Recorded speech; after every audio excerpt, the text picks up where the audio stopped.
Today on OnLion News, we will delve deeper into Miss Bettnagel's retirement, explore our headmaster's leave, and remember our longtime wrestling coach, Jim Glasser. Explore our lacrosse, tennis, and football programs, look into Relay for Life, and discover college-bound athletes. All that and more on OnLion News Network.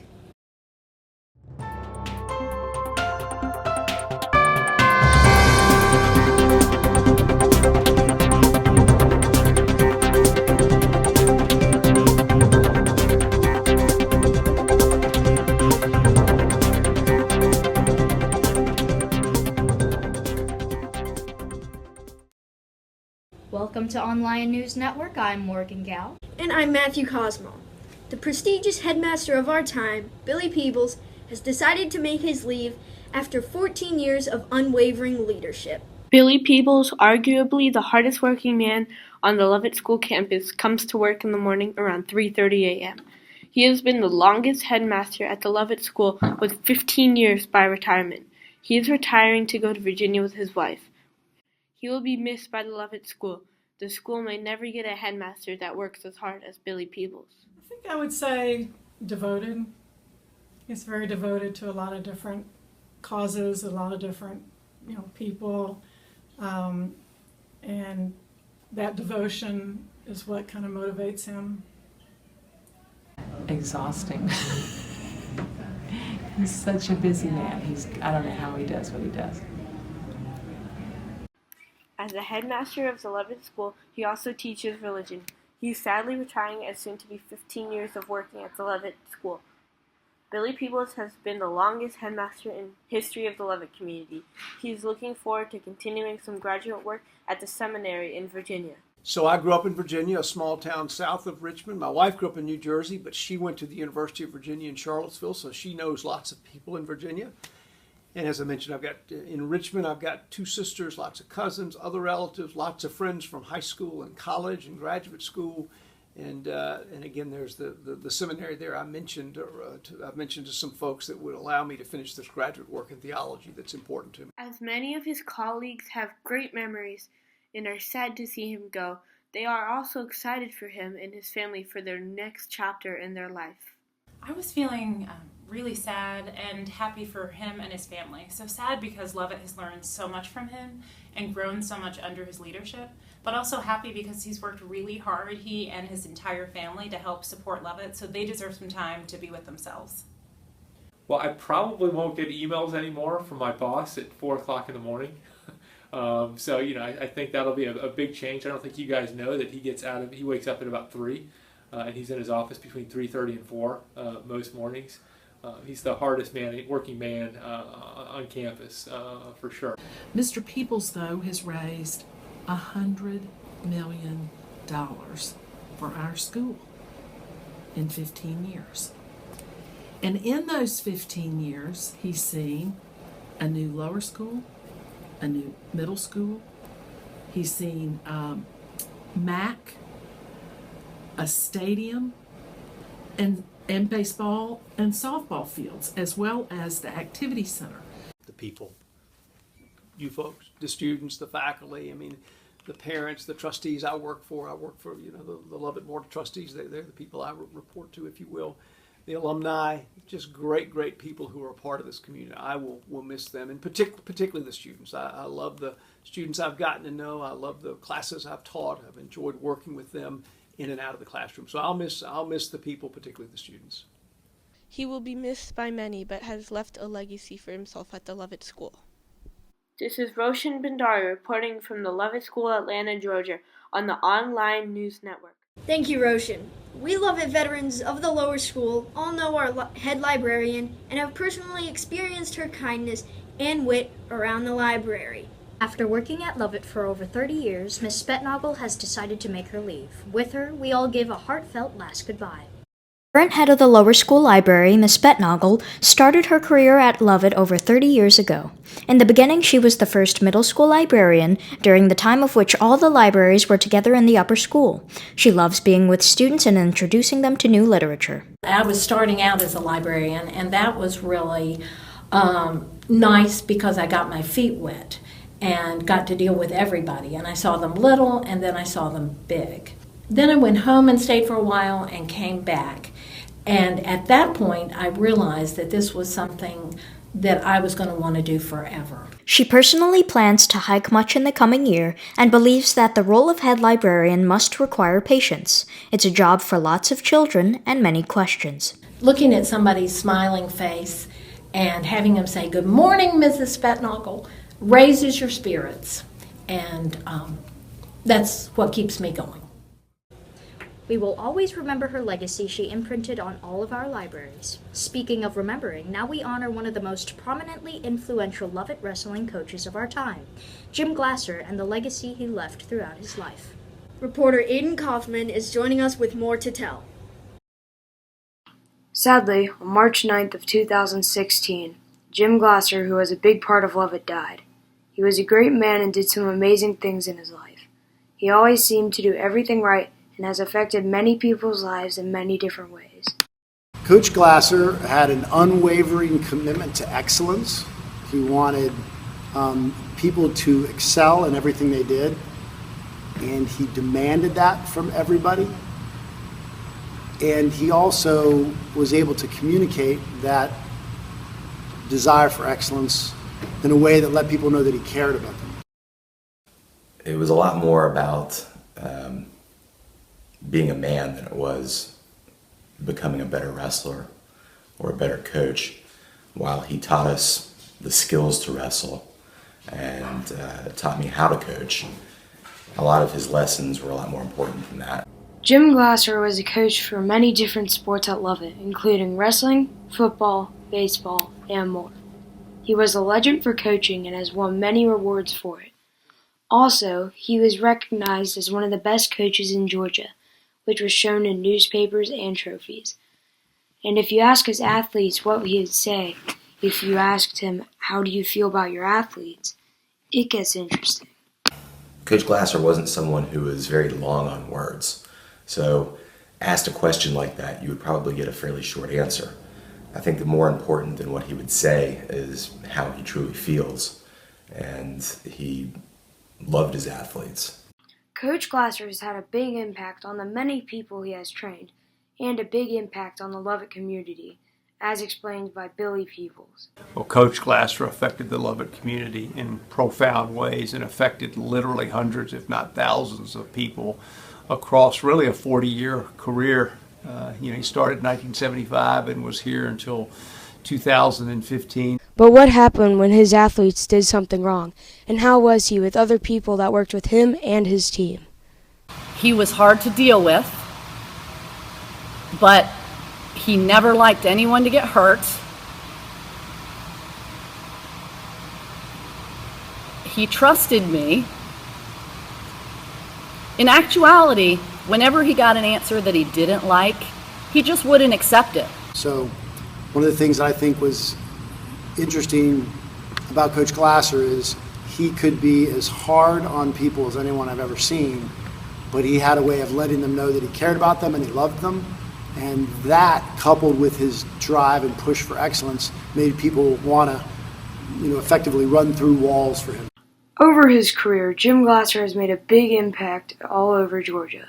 He was known as one of the best wrestling coaches. He's changed who people are and has made a big impact on many communities, including Lovett. Overall, Jim Glasser should be remembered for all of those things and more. Aiden Kaufman, reporting from the Lovett School, OnLion News Network. Thank you, Aiden. Our coaches have been excellent leaders, but it's up to our players to carry out the sport.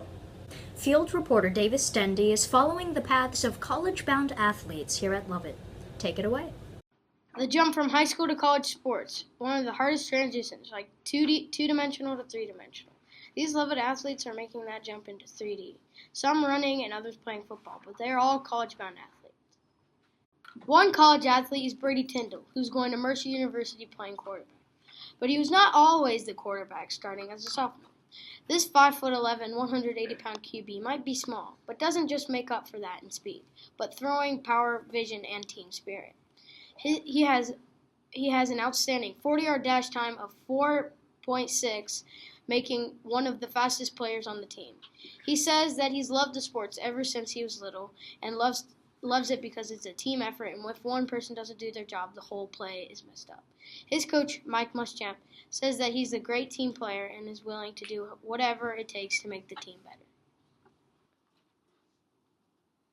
I did, yeah. I've played my sport ever since I can remember, even from just backyard playing with my brother to playing at NYO, and I've always loved it. It's always been something that I always looked forward to football season coming every year, and it's been fun.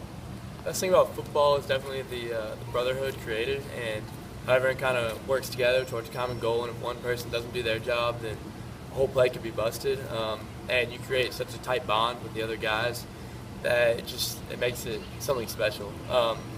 I chose to pursue football just because it's one of my favorite sports. That and baseball were kind of head in head, but I had more opportunities football-wise, and I love it. So. Braden Tindall is an outstanding young man, an extremely hard worker. I would call him a grinder. He's one of those guys who's going to show up early, he's going to stay late, and while he's there, he's going to sweat an awful lot. He puts in an awful lot of time, an awful lot of effort. He has a high expectation of himself, and he's going to try extremely hard to be the best he can every time he steps out. So when you have that kind of effort coming from that guy, other people are going to try and match that, and that's what we're trying to get. He's a great example guy as far as a leader is concerned, and did a great job for us. Another college-bound athlete is Emma Sidman, who's going to run track for Alabama. She's 5'2" and 95 pounds and is fast as lightning, with a 1600 time of 5 minutes and 28 seconds and an 800 time of 2 minutes and 26 seconds. She says that she did not start as a runner, but first played soccer, and this sparked her interest in track in 7th grade. I started running in 6th grade, but I grew up playing soccer since I was like 2 or 3, so I guess I kind of knew about running in soccer because like you're running up and down the field, so I definitely like it more now though than I did back in middle school though. The last college-bound athlete is Serena Tripodi, going to Columbia to also run track. She is 5'5" and as fast as a flash with a mile time of 4 minutes and 59 seconds. She said when she first started to play, she only did it because her friends were doing it, but as she grew older, she fell more in love with the sport. Most people say she is a leader and works year-round and helps the team achieve the goal of winning state.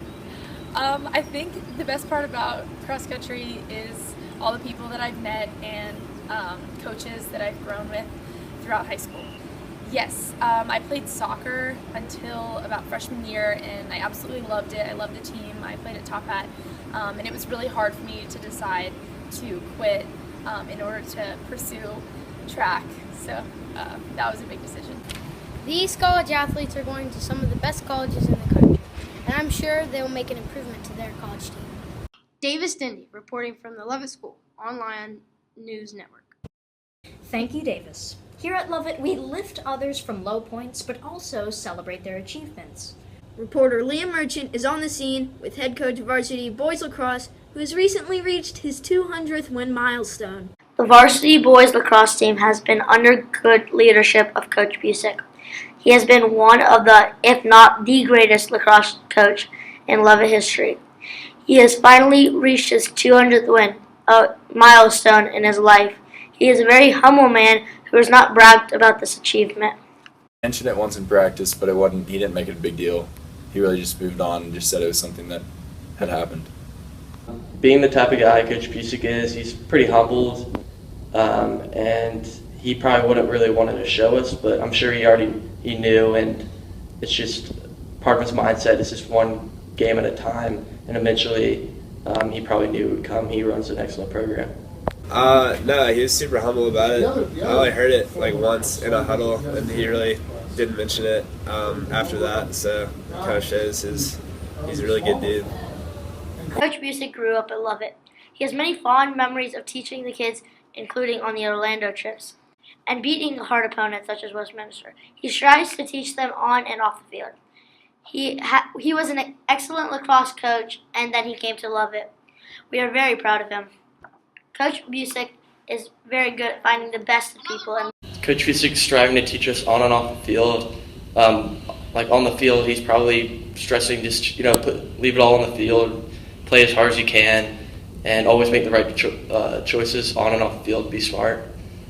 Getting everything out of the different players, whether no matter what their skill level is. There's a space for people on the team, no matter what it is that they can do, and trying to figure out what it is, whether somebody's good at face-offs or somebody's good at ground balls or on the wings or somebody's good at shooting or feeding or whatever it is. Memory is probably just the Orlando trips that we take every year. We bust down to Orlando and play some games down there. It's just fun to see our team in a different location, and he's really in charge of us all through that whole experience. And I think it's just cool that he's managing us throughout the full days instead of just short amount of time at practice. My favorite memory with my coach would have to be 2014 when we beat Westminster in the semifinals of the playoffs, and just being around him, it was just good energy, and we were all happy with what we accomplished. I expect us to make a pretty deep playoff run. We have a very talented team. It's just we need to put some pieces together, finish out the year, and just take it one game at a time into the playoffs. Is definitely going to be the game tomorrow, which is at Lambert. And being a small school, Lovett is, we accept to play teams that are much bigger than us, bigger schools. So just being able to get over that mental barrier of playing a school that's many more students, it's just something that we have to get over, and this is kind of our mental roadblock. Let's go to the other side now. Lassiter has an incredible amount of talent on their team. We did not play very well when we played them, and it was kind of evident in the score. I think the best team that we've played is Lambert High School, which is up in Johns Creek, and they are very good, and we played them last weekend and ended up losing 13-10. But it was really closer to it was a 10-10 with about 3 minutes left. So when you think about it, 3 goals, but it could have gone either way, and I think that was good for us. Expectations are high under the leadership of Coach Busick. Lovett plays hard opponents, but they think they can win. They play hard opponents like Westminster, which is a much bigger school than Lovett, yet they still think they can win. I think Westminster was definitely our toughest game, just because of how well they prepared for us. It was definitely tough just to get the whole team communicating, and we were using some of these strategies for that game especially. I think our expectations are always, the number one goal is to get better and have fun while we're doing that. But in terms of, we always want to try and win as many games as possible, and that includes going to the playoffs. Right now our next game is the first round of the playoffs. Our only goal is to win the next game. So if we win the next game, then there's another round, and then there's another round, and then there would be a final round. So our goal right now is to win the next game.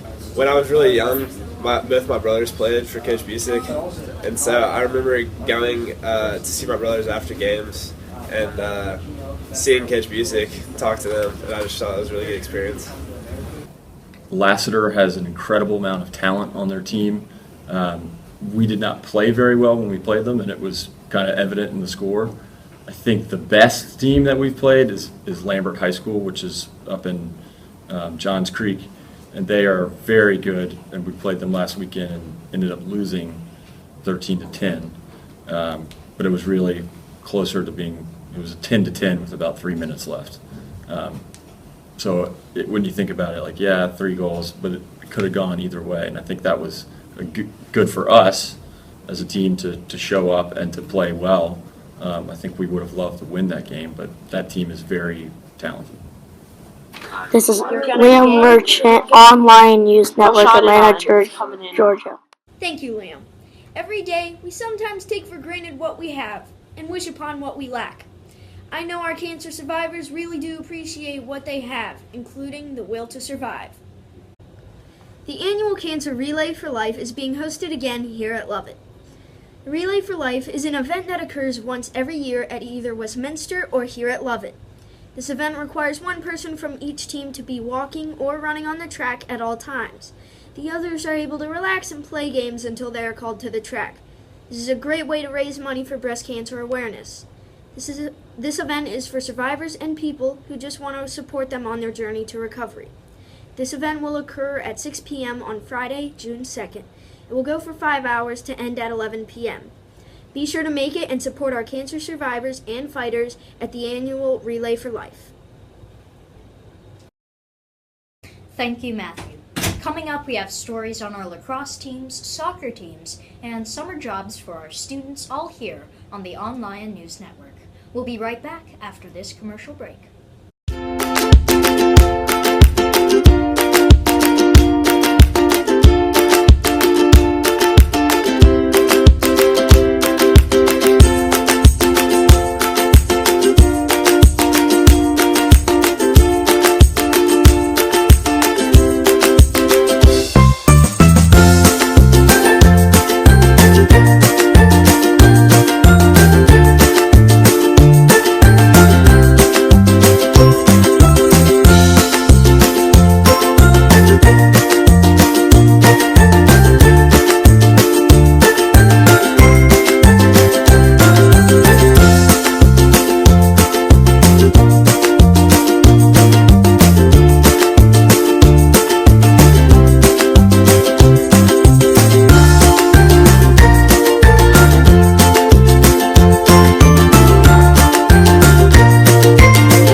Welcome back to OnLion News.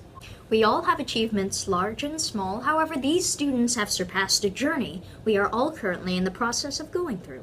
Field reporter Ryan Coombs is covering one of our past leaders of the Lovett School and is diving deeper into the life of the Lovett alumni, Aaron Shunk. Aaron Shunk is a freshman at University of Georgia. He used to be a shortstop and right-handed pitcher for the Lovett Lions varsity baseball team. He led the team to 2 championships when he was here. In the middle, they could turn 2. Shunk, there's 1. They go to first, and the Lovett Lions are the 2016 champions.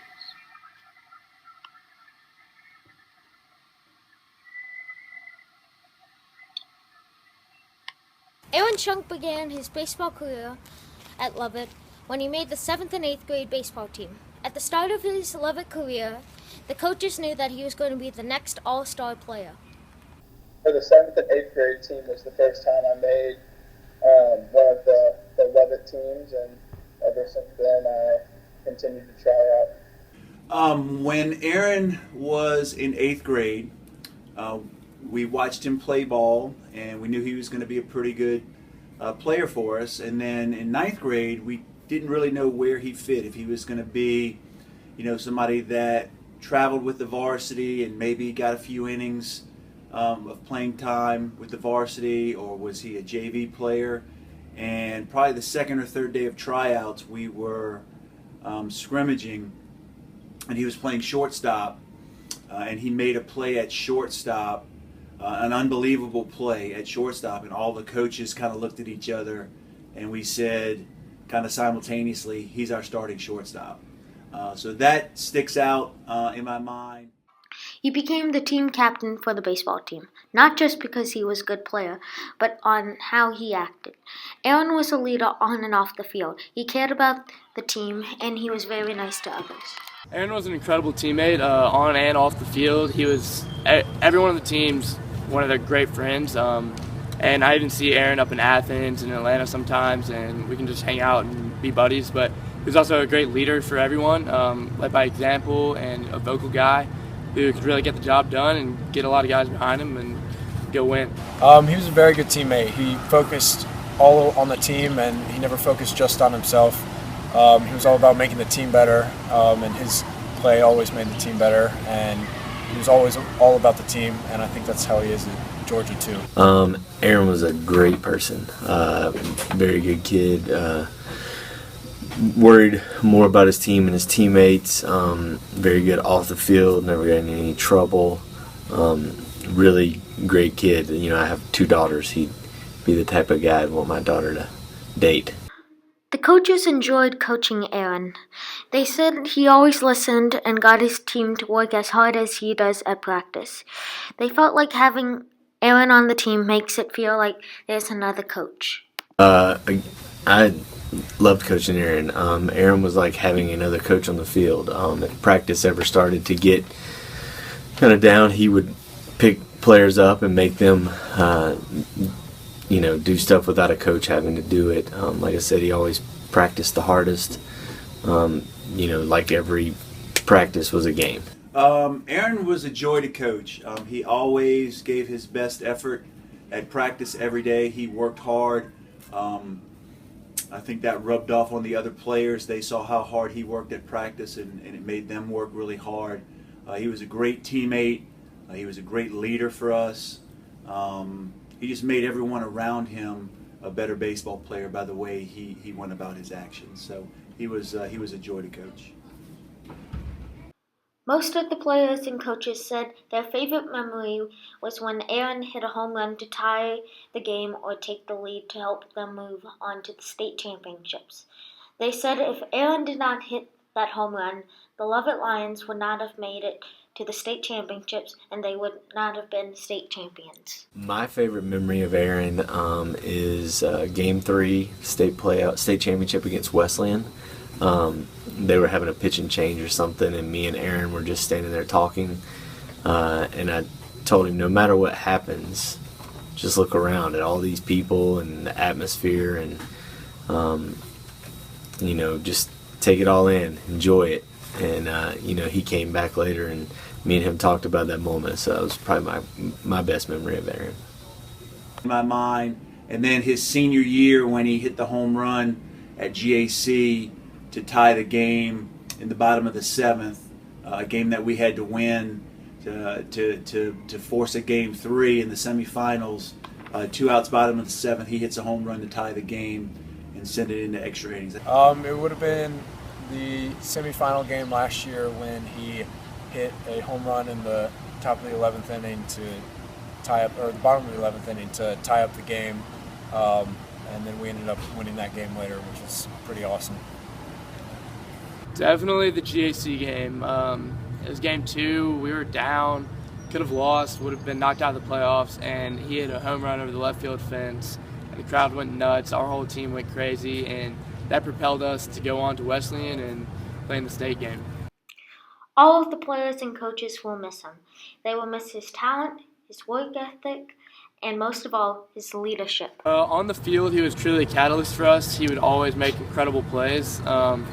But most of all, his work ethic. He was always working and pushing everyone else to get better. And he created a team environment of hard work that never stopped, and it was on a daily basis. Probably his leadership. I think he was a really good leader, and he really carried himself well. And he's a good leader for the team and someone that we needed last year. This is Ryan Coombs reporting from the Lovett School with the OnLion News Network.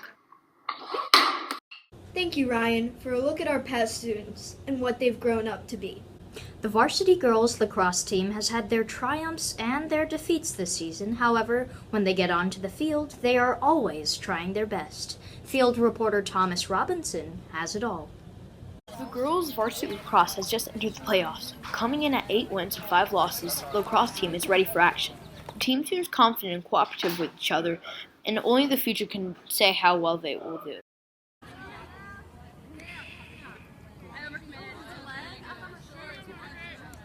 Playoffs. It's sort of playoffs or bust for us. So we have to win tomorrow to be in, and then we will play probably our first round opponent on Thursday, and then we would play them again that next week. So really at this point it's win and we're in, and that's always been our goal, and so that's really where we've been focused all season long. It's all kind of been a countdown to this game, so that's really a big one for us. And then ideally winning that first round and seeing where things go from there.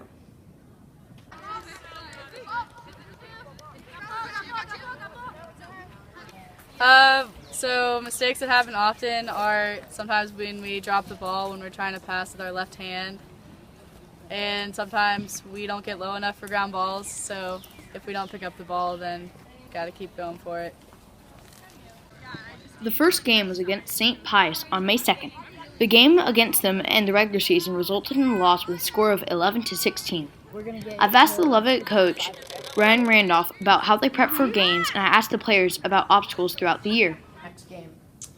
We do a lot of different things. We, as coaches, we watch film on our opponents kind of in the future, and then we give some of that film to the players as well. We like to try and have them focus in on specific things, so we'll say, for example, we have East Paulding coming up tomorrow, and so we try and identify kind of their best offensive player and then some of their tendencies on defense, and then look to see some weaknesses that their goalie has. So we like to do some film stuff. We look pretty substantially into kind of what's going on for those other teams this season, and then we really kind of work on the offensive plays that we think will be best fit for that defense that we're playing.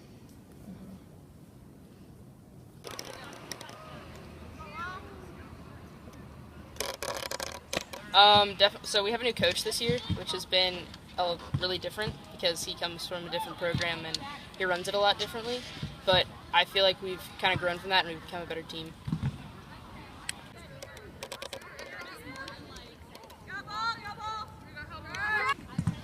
I think the biggest obstacle is the fact that our team is mainly juniors and seniors, and the fact that we had to have freshmen come up and play with us was just really different because none of them knew us. So getting them on our side and getting them to be comfortable playing with us was really important, and I'm glad we overcame that. So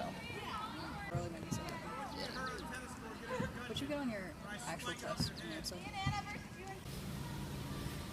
The team has high expectations so far. In an interview with Frances Salmon, she describes the defense as strong but communicative, and the offense as a bit crazy. Sadly, they lost the game 16-20 at St. Pius, and even though they're done for the season, Lovett varsity girls lacrosse will come back better next year. This team will be ready for the chance to win every game that they can. This is Thomas Robinson reporting from Denny Field at the Lovett School from the OnLion News Network. Thank you, Thomas. Lacrosse is very important here at Lovett, and reporter Finney Roach has decided to find out what's so different between our male and female teams. Have you ever really thought about girls and boys lacrosse? Boys and girls lacrosse has many differences. There are so many differences in the rules that it's hard to think of them as the same sport. I almost think of them as two separate games. Girls lacrosse, you can't touch any people, they don't have any equipment, they have more traditional Indian style, Native American style sticks. Even though each team is extremely different, they can agree that lacrosse is fun and exciting. The coaches make games and practices fun by relating with the kids. They can also agree that lacrosse is not too harsh, but just challenging enough. I like being with all my friends and playing the sport that we all love, and practices are really fun as well as games. It can be harsh depending on the team you play. Usually most teams are pretty easy, but some are not as kind. Boys' games are a lot more aggressive than the girls' games. In boys' games, you have helmets, while in girls, you wear a mask. The girls also don't have official uniforms. Lacrosse team, they have different roles and different equipment. They also have different locker rooms than us. And sometimes I feel like they're a little more funded than we are, and they get more opportunities that we might not get. The boys' game is a much more aggressive game than the girls' game. There's a lot of differences in terms of ball control and the things you can and cannot do, and what might be a wise choice for a boys lacrosse player wouldn't necessarily be the best choice for girls lacrosse when it comes to the type of cradle you choose. But yeah, I don't know. I think the main similarity is that they are played with a lacrosse stick and a lacrosse ball and a goalie and a goal, but In terms of fouls and pace of play and type of play, the sticks are completely different. The physicality is completely different. The types of offenses and defenses are very different. There are similarities, but I think there's more differences than similarities. There's a lot of differences, but for boys, I guess it's a lot more intense because they do wear the helmets, and then their sticks are a lot different. And then they wear padding too, so I guess that just boys lacrosse is more intense. Finney Roach, reporting from the Lovett School, OnLion News Network. Thank you, Finney. Feature reporter Hank Chopra now explores what happens when Lovett students take jobs over the summer. Here at Lovett, you have many opportunities to spend money, whether you're going to the cafe or buying a trinket in the bookstore. You will always be able to spend some money. With all these opportunities to spend, it has to be an opportunity to make a little money, right? Well, you'd be right. You see, you may not be able to make much during the school year, but after the school year is over, the real fun begins. During the summer, students have many opportunities to work either for or with Lovett. They can do things like working with the various camps, like Camp Lovett, where you may be a counselor, or you may apply to work at the bookstore, where you will most likely end up doing handling the merchandise and setting up the shelves. Sadly, however, you do not receive free items while on the job. Fascinating where work can get you.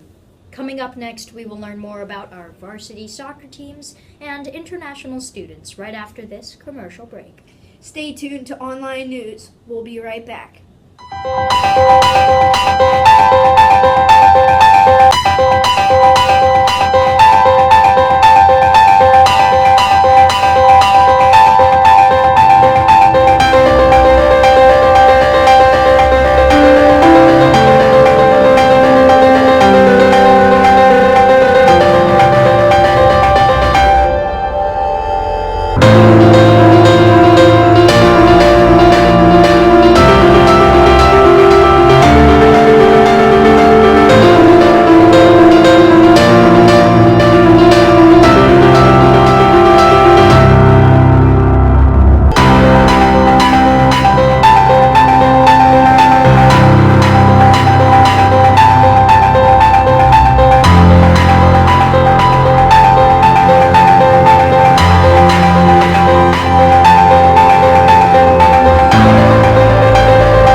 Welcome back to OnLion News.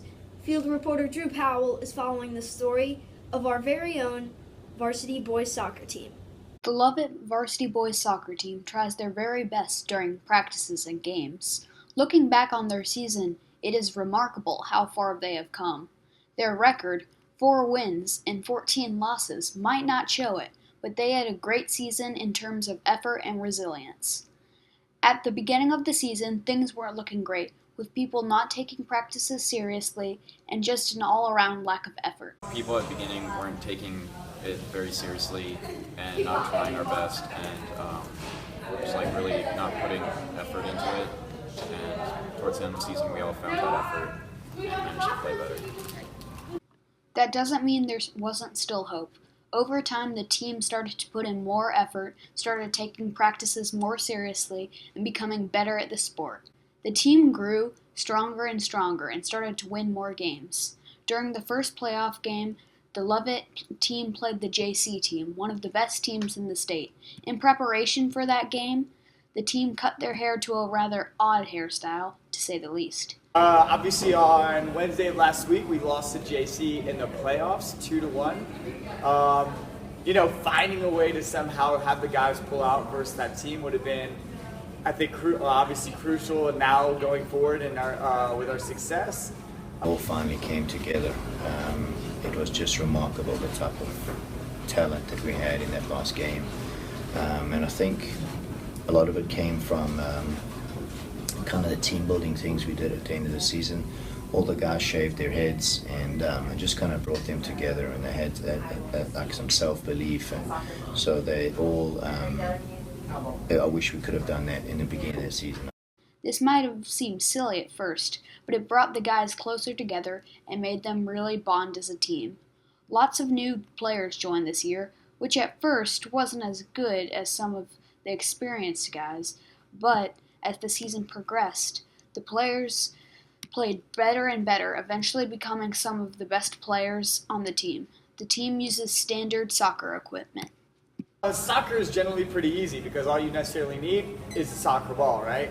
We have plenty of soccer balls. We got pennies that help differentiate different players during practices. So we run different activities and drills. We have specific teams. A lot of different goals. We have goals of all different sizes. The team has come a really long way since the beginning of the season, and the coaches are proud of how far they've come. Drew Powell, reporting from the Lovett School OnLion News Network.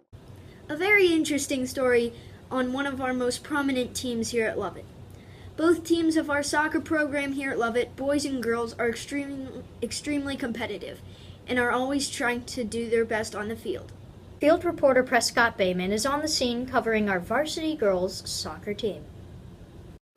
Founded in 1926, was one of the greatest rivalries ever, the Battle of Buckhead. The two schools only a mile apart. Student, coaches, and even mascots battle it out in every sport possible. Smack talking and taunting is all about what comes before, but what everyone really wants is, quote, bragging rights. When sports come around, the ugly green school is the only thing that's on the brain. But how important is this rivalry compared to a championship?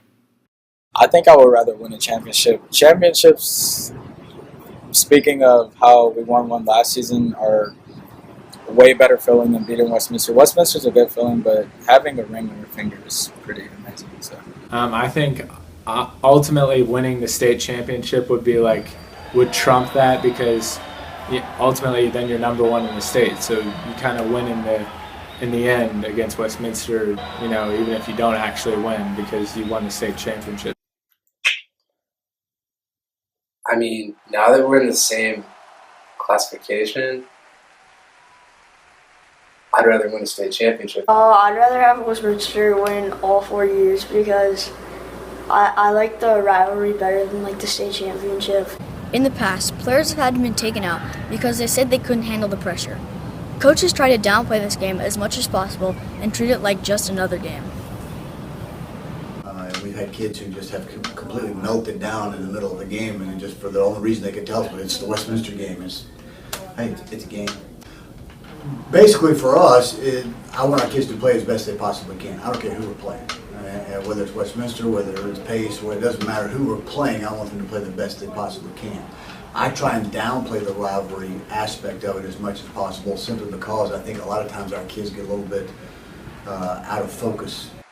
It's part of any Westminster or Lovett game is that you have to weather the first 5 or so minutes because everybody's so emotional. The first couple minutes of any game are very emotional, and then people start to relax and actually start to play whatever the sport is. But I think that's kind of the expectation is, all right, the first couple minutes everybody's going to be super hyped up, and then they're going to have to calm down, and then we're actually going to start playing. Down at the riverbank, the game changes from a win to a loss. Coaches and players use the map to improve their game against Westminster to prevent a loss. Here they can work on anything they need to. This way, our Lovett players can score more, put in a harder tackle, and even drain a 3. Lovett has had some great memories playing Westminster, especially when they win. We played over there a couple years ago, and we ended up winning in triple overtime.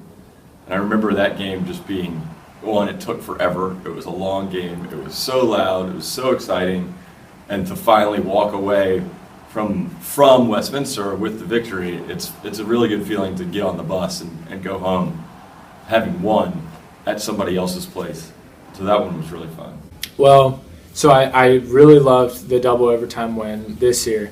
But another incredible memory playing Westminster was, so after that win at Westminster, we then got killed, or at Lovett, then we got killed at Westminster when we played them again. So that was not very great. But then the great memory that I'm about to talk about is we came back, and when it really counted in the region tournament, we played Westminster for the 2 and 3 seeds, and we beat them by around 8. The 2005 game, my first game, we won on the last play of the game. That's probably my favorite all-time memory against playing when we played Westminster. My best memory playing Westminster was probably basketball this past season, beating them in double overtime with a big crowd in the Wallace gym. So it's pretty. Prescott Bayman, reporting from the Lovett School, OnLion News Network. Amazing how the teams here at Lovett can keep up with all the pressure of being on the field so much. Within our own worlds, we sometimes focus excessively about our own culture, while we sometimes should take a leave from our own countries and acknowledge the new cultures of other countries. In the next academic year, students will be able to host and be hosted by international students. Morgan Gao is covering the story on how students here can indulge in many different cultures. Here at Lovett, students get the opportunity of participating in a two-way international student exchange. This partnership happens all over the globe, in England, South Africa, and Australia. Students are most excited about going to the alternate country to immerse themselves and feel as though they belong in a different culture, school, and environment for an extended period of time. Our students notice different things about their family and about their culture and about Atlanta and about Lovett, and really have a chance to reflect on the similarities and differences with the background of the students that they're hosting. The exchanges last about 3 to 5 weeks, and applications are available in their 9th grade year. So part of what we're looking for is this a Lovett student who is a great ambassador of our school? And is it a student who has shown their interest in learning about other cultures through the activities that they've been involved in middle school and upper school? After the commercial break, we will be covering our varsity and junior varsity tennis teams, the spring football season for Lovett, and the annual Run and Lovett. Stay tuned.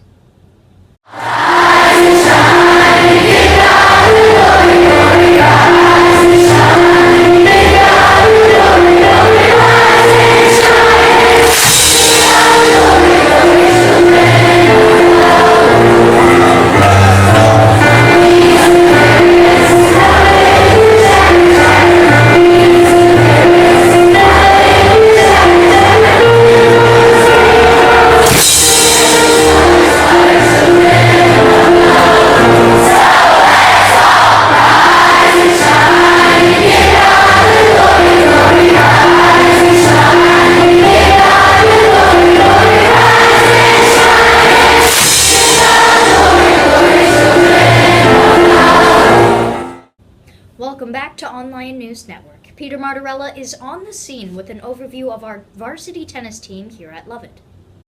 Thank you, Peter. Feature reporter Hank Chopra is present on this story of our junior varsity boys tennis team.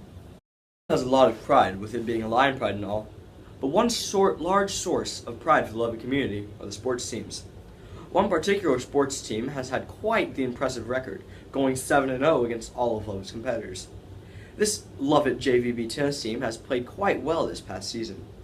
If you ask any tennis fan at Lovett what their thoughts on the team were, they would be sure to give some very positive remarks. This past season has been a great one, containing many wins, with the team having high hopes of going to state. And if they do make it to state, they will probably serve up a victory. Thank you, Hank. Our next story will cover our spring football season here at Lovett.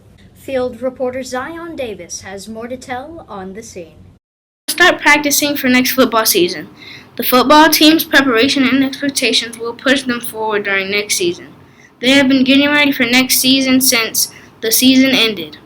With that said, they should be prepared for any challenges that come along for next season. Well, we have a high expectation every time we step out.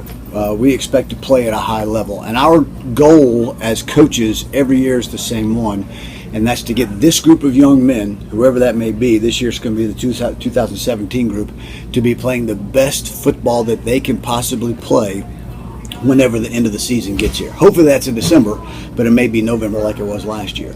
We want to be playing the best football that we can play. That's our goal, and it's a very high expectation, because to get a whole bunch of people moving in the same direction and doing it the right way, doing it together, doing it without selfishness, that's hard to get done. And that's our goal, and that's what we strive for.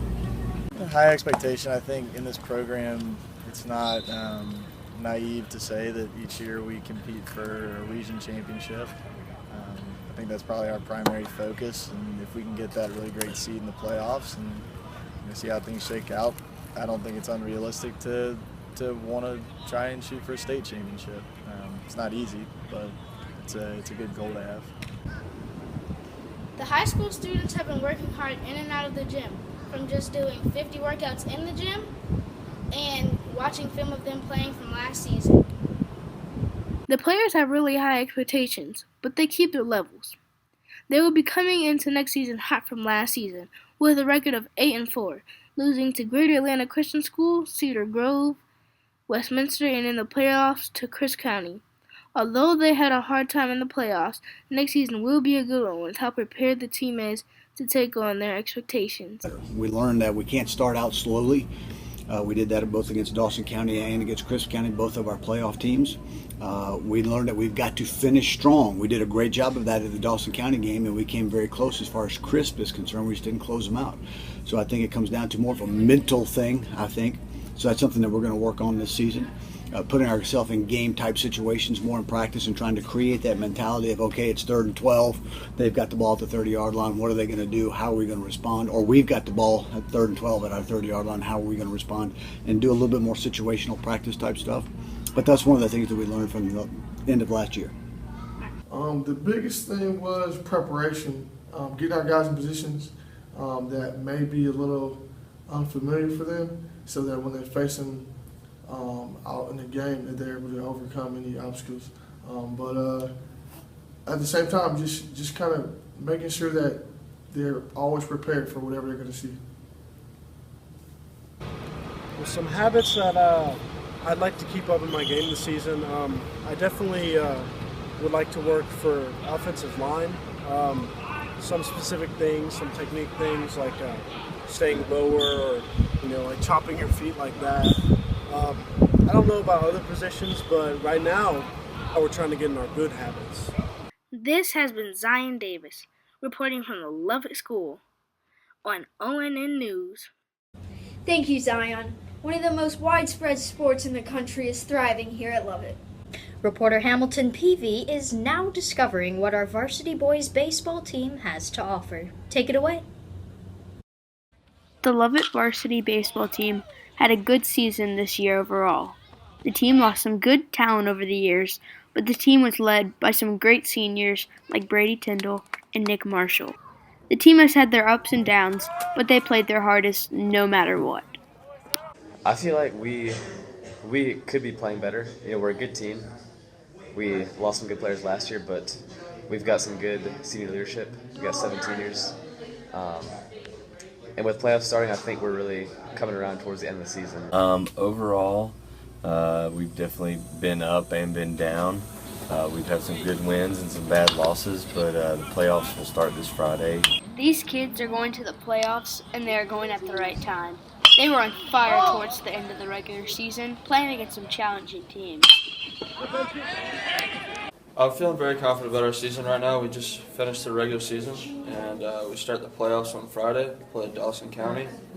So I think we've got a 4-game winning streak, I think, right now. So I think we're on a good roll, and I'm excited about the playoffs. They played against Westminster, Chattahoochee, and Towers twice during their last couple games. Lovett won the first round against Dawson County, then they swept Worth County, and now they are heading to the quarterfinals against Calhoun. This baseball squad worked hard and gave it their all, and let's hope they do that for the remainder of the playoffs. Just expect from them to give everything they have. I always tell our players at the end of the game, you should be able to look in a mirror and say, I gave everything I had. When the Lovett team has practice, they always like to work out some problems that they had in previous games. This helps them play better in upcoming games against challenging teams. Every day at practice, we kind of work out the kinks of that week, and everyone works hard and does their job. And there's definitely been points when we haven't, but that's why you continue to work hard and get better each day. Yeah, Coach Hughes talked a lot about that, like the little things, getting the bunts down, making all the plays in the field, and I think we could definitely do a better job of that at times. The team was 17-11 in the regular season.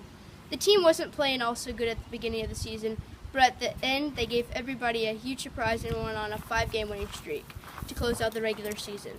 We're going to the playoffs as a 3 seed, which is what we were last year when we won a state championship. So I think right now we're playing well at the right time and we're feeling good overall.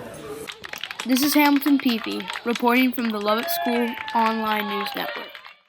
Thank you, Hamilton. Run and Love It is an annual fundraiser for our very own school where students, faculty, and teachers alike can enjoy themselves this time of year. Run and Love It is a fundraiser held every year at the Lovett track. The distance of each run can range from 2K all the way up to a 10K. All students of all ages can attend. You could even be a teacher or a parent. You could be an experienced runner, brand new to running, or even push a stroller. There is no limits to who can participate. Every person who participates gets to bring home a blue ribbon along with a t-shirt. Along with a blue ribbon, the first boy and girl of each grade gets a medal for finishing first in their grade. It is a fun way to connect with friends and run. Golf is a very important sport to us Lions, and now we will investigate what happens on and off the course. Field reporter Spencer Huff has more to tell on varsity boys golf team. Lovett Golf. They are a team like no other.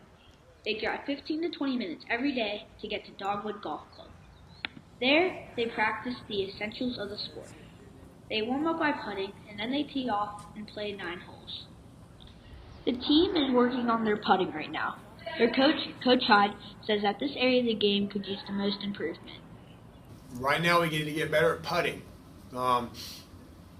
We had a tournament at, I guess about 2 weeks ago, at the Chattahoochee Golf Club in Gainesville, and one of our guys missed a 1-foot putt. I'd say I need to work most on my putting. Coach Hyde can definitely fix this, though. He has 7 years of experience coaching the sport. He has won the state championship before, so putting shouldn't be an issue. Robert Gahardini is probably one of the best players on the team right now. He shot 70 a few weeks ago. I'm a scratch, so I'm a 0 handicap right now. A 0 handicap is very good. It means on a 470-yard hole, at most, he can get the ball on the green in 2 shots. Robert is a sophomore and has little experience thus far, but should become an outstanding player later on. The team is preparing for a state championship right now. Coach Hyde says that their number one goal is to take home a state championship trophy and to improve. Well, our ultimate goal is to win the state championship. That's not until the middle of May, so we've got to do some improving before then. Recently in practice this week, guys have been playing really well. Several guys have been shooting scores in the 70s. In the state championship, some big competitors are Pace and Westminster. They both have beat Lovett in tournaments so far. Hopefully Lovett brings their A game during the championship. After all, another trophy will look good in our halls. Spencer Huff, OnLion News Network, reporting on the Lovett golf team. Thank you, Spencer. Although the boys' golf team is extremely important to our school, we can't leave out the girls' varsity golf team. Feature reporter Hank Chopra is looking into what is so special about our varsity girls golf team. At Lovett, we have the privilege of being able to play for our Lovett sports teams, where we will compete in the name of Lovett and bring glory to our school. This year, I would say we are really rebuilding. We graduated 5 seniors last year who were showing a lot of leadership, and I only have 1 returning varsity player this year with Gracie Womack.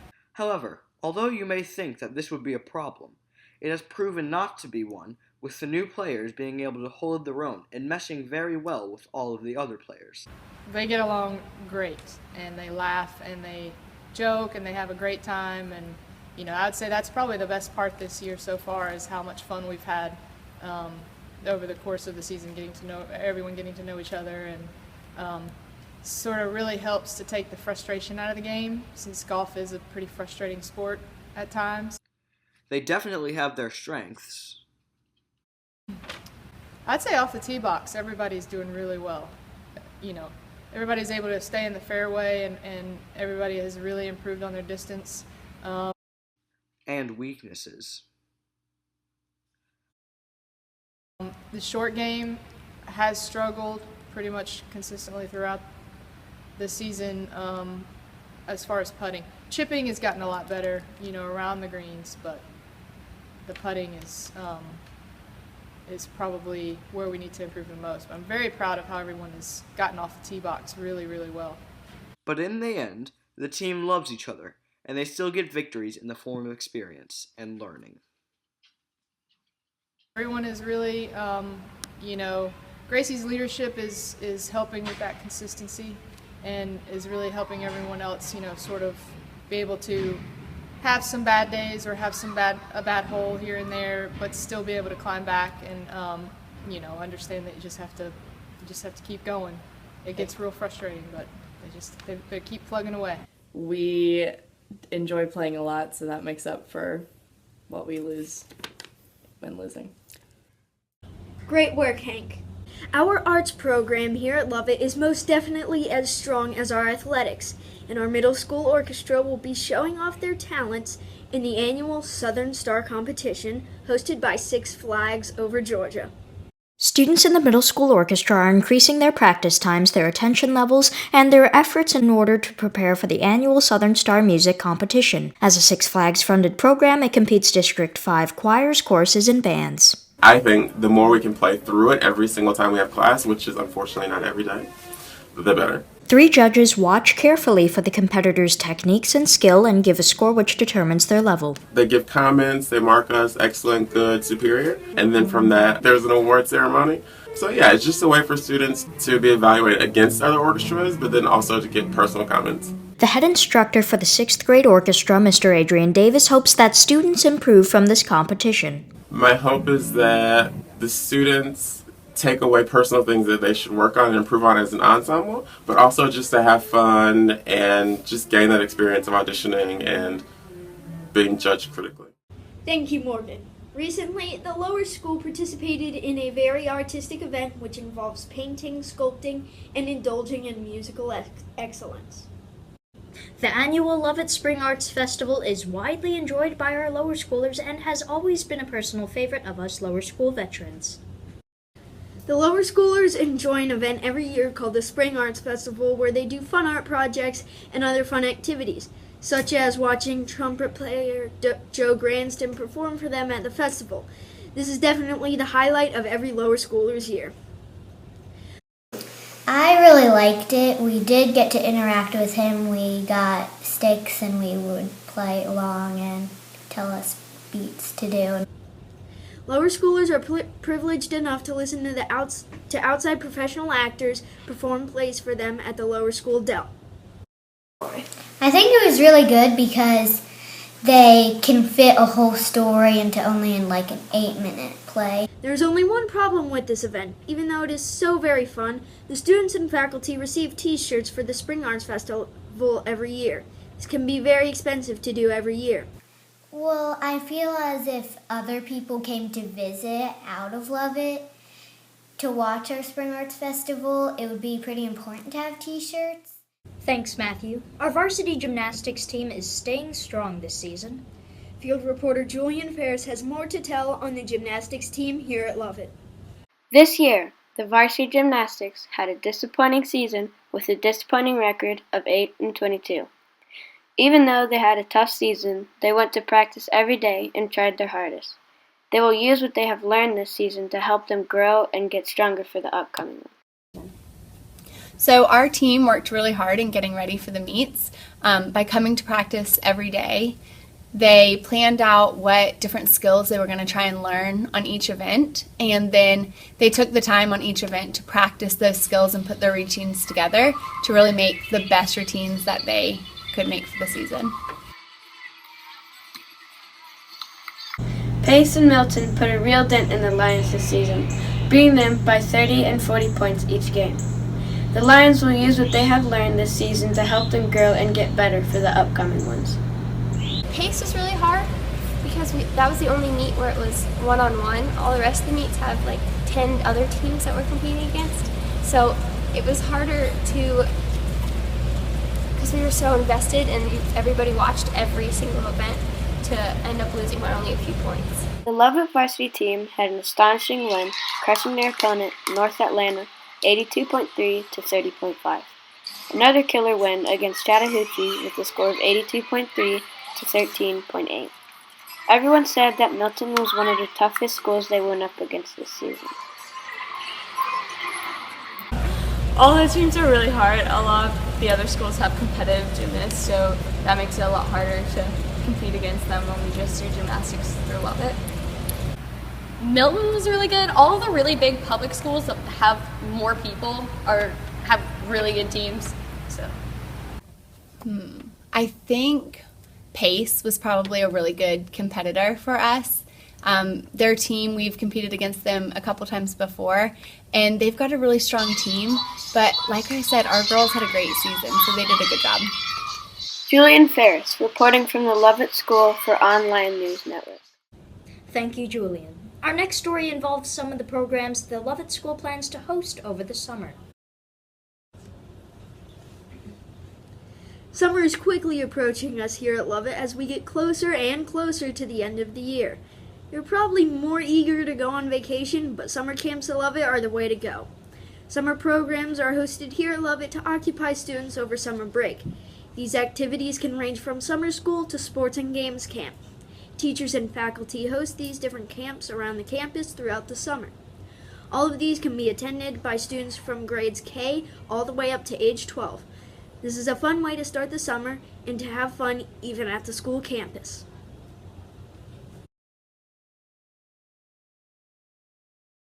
Thanks, Matthew. Our track team has been fighting hard this season and has all our support here at Lovett. Field reporter Ishan Laka has more to tell on the varsity track team. The Lovett varsity track team won the state meet 2 years ago. With new players and some young members on the team, they have a good chance of winning again. As a team, they are still working to become better, but as individuals, some are strong and have a good chance of winning. What are they expecting for this year's state meet? What I want to see is us getting better. I want to see people working hard, learning about their event, and as they get more experienced and they work harder and they understand what it takes, we tend to see this really great growth. My players know that, I expect them to be dedicated to the sport. So dedication is critical, very important. I expect loyalty, right? So loyalty and dedication are kind of synonymous. They kind of go together. But being loyal to the team on and off the court or on and off the field. So it's, doing things that represent the team. In a race, I think my strength would be the longer the distance, the better. So cross country, I'm a fan of hills, and then probably a weakness would be in track, the shorter distance, so the mile and the 800, really hard for me. The varsity track has many advantages coming into the state meet. The coaches are determined to make the players better, and the players have the heart and soul to win. My friend actually convinced me to do track because I didn't make the volleyball team in 7th grade. So I did track just to be with her, and then I've just loved it ever since. The goal is how many can we get to the state meet, and then how competitive can we be at the state meet. Pretty committed because I train 6 days a week, and I have to sometimes sacrifice doing things that I would prefer to do because of practice, or I have to get a run in on the weekends. During the year, the varsity track team has done pretty good overall. Everett Smulders is the school record holder for the 1,600, the 3,200, and the second all-time in the 800. They are making their way to the state meet. Pushing to be better, the varsity track team will face off tough opponents during the state meet. They work hard at practice every day from 4 to 5. At practice, they build themselves up as individuals and as a team. We can get ourselves rehabbed and healthy quicker than maybe a lot of other schools because of those resources. We're also very lucky to have a nice facility. We're very lucky to have a trail that we run on very often out the back gate, and then even more so at the river if we need to get on soft surfaces. As an individual, I think just taking care of all the little things, so making sure to stretch and ice, a lot of injury prevention, a lot of working out in the gym after hours is really important. We are a young team, so that means that next year we will likely be bringing a lot more people to our state meet because they'll have another year of experience, another year in the weight room, and another year of just working really hard. Ishan Laka reporting from the Lovett School OnLion News Network. Our last story for today involves the Lovett Art Show at the Atlanta High Museum of Art and the artistic partnership between Lovett and the High Museum. On Sunday, March 26th, the Lovett School and Holy Innocents Episcopal School opened an art show at the High Museum of Art that displayed the works of students in all grades. A strong partnership has lasted between the High Museum and Lovett. Michael Shapiro, the director of the High Museum of Art, believes that the Art Museum is a laboratory for Lovett students to change the world for the better going forward. At this occasion, the display occurred at the Green Family Education Center located on the lower level of the museum. The artwork ranged from landscapes to portraits, stills, contemporary pieces, and all in between. Overall, the entire exhibit was a very vibrant, vivid, and spirited section of the museum. Although the exhibit was closed on April 16th, more partnerships with other schools at the High Museum are always on the way and have been going on for the entire year now. Well, I couldn't paint anything of that caliber, but I'm glad I got to see some phenomenal pieces of artwork at the Lovett Art Show. Hey, you can always try art club. That's true. Thank you all for tuning in to OnLion News Network. Once again, I'm your co-anchor, Matthew Kosmov. And I'm your other co-anchor, Morgan Gao. It's been a pleasure delving deeper into the works of the Lovett community, and we hope to see you soon. This is Morgan Gao and Matthew Kosmov signing out.